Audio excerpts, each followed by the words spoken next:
النهارده وصفتنا بالظبط كده، مفيش احلى ولا اسرع منها. هتقومي تعمليها دلوقتي على طول. يلا بينا نسمي الله.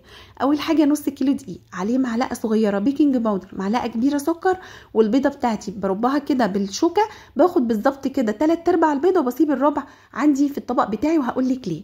عندي كوبايه الا ربع، يا اما زبده على زيت يا اما سمنه على زيت، اللي متاح عندك. ببدا المهم كده مع بعض، وهنزل عليهم برشه فانيليا ورشه ملح، وبطراطيف صوابعي هبدا ابسهم كده بالشكل ده مع بعض. في المرحله دي جنب كوبايه الا ربع من الميه، بنزل بيها بالتدريج، مش بنزل مره واحده لغايه لما تاخد كفايتها من العجن معايا وتوصل للمرحله اللي انا عاوزاها. ما بعجنش كتير. اول ما بتلم معايا بقلمها مع بعض كده، وابدا ان انا اغطيها واسيبها ترتاح معايا 10 دقايق او ربع ساعه.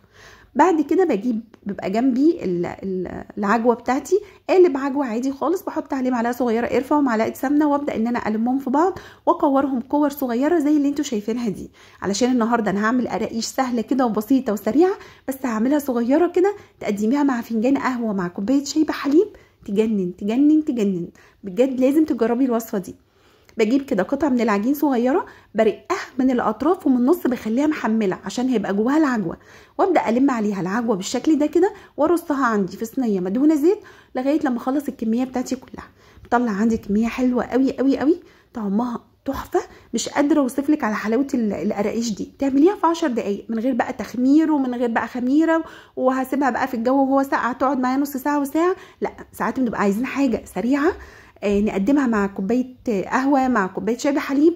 هي الوصفه دي.